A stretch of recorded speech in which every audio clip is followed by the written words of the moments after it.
Hey everyone, this is Kevin the Entrepreneur, and I am still working on things for the hashtag Pay Drivers Fair campaign. I truly am. I'm just going to state right now, don't expect it this week. I'm working on some stuff behind the scenes, and I want to make sure I have it right. However, this story has come up that is a good way for me to discuss the campaign before actually launching it, because this is kind of important.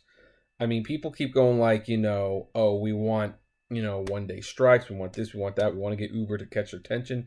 And the thing is, guys, if you want Uber to pay drivers fair, it's going to be some work. And I thank God that there's New Yorkers, because New Yorkers are go-getters. They say, hey, we think there's an injustice and we're going to change the law, whether that be, well, I guess taxing soda or putting on great shows. But they have this attitude like, hey, we think there's something wrong done. We're tough, we're resilient. We're going to get what we want. And they're trying to do so again here.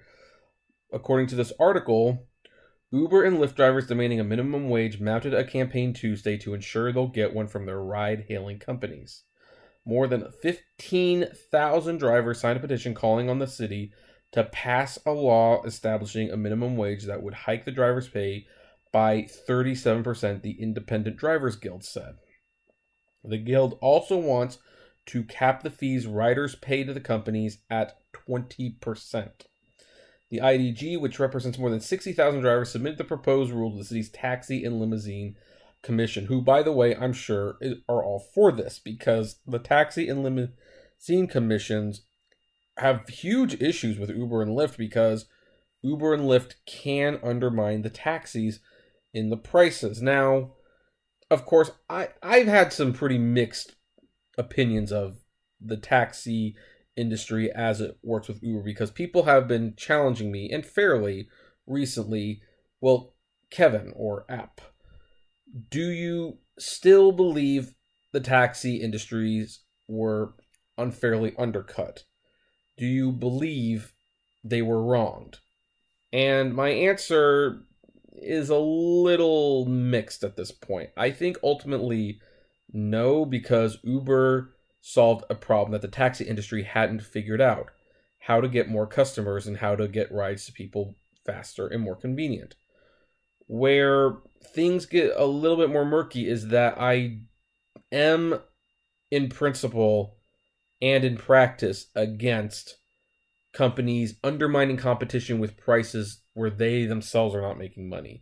If you price yourself to a point where no one could possibly compete with you and you don't need to make money, that does create an unfair advantage for that company. And it's so I feel a little bit worse for the taxi companies, and the Taxi and Limousine Commission will definitely feels bad for them, so they would support legislation that would put some limits to what Uber is doing. And by the way, it also, one more thing about the taxi drivers, they're only making less money because they have less business. Their rates and fares weren't cut the way Uber's drivers were, where they were promised one price and then the very company that they worked for cut the prices. The taxi industry suffered primarily because they didn't innovate. So I'm going to keep that position. I know some people will disagree, but there you have it. But let's see what else is going on. The Guild cited an MIT study that found a significant number of drivers who are considered independent contractors make less than the minimum wage after expenses, which is most likely true. Quote, after years of pay cuts and exploitation, New York City's ride-hail drivers can't make ends meet, said IDG founder Jim Coniglaro Jr. New York has a long history of standing up for working families and must not allow these apps to violate our values. Jim said drivers are making much less than they did a few years ago and are working longer hours even as their companies are earning more. Quote, I came to this country to work hard and make a better life for my family, but now it seems like the promise and protections America is known for simply don't apply to us, said IDG member Aziz Ba. I'm not even going to attempt to pronounce that. An immigrant supported two children.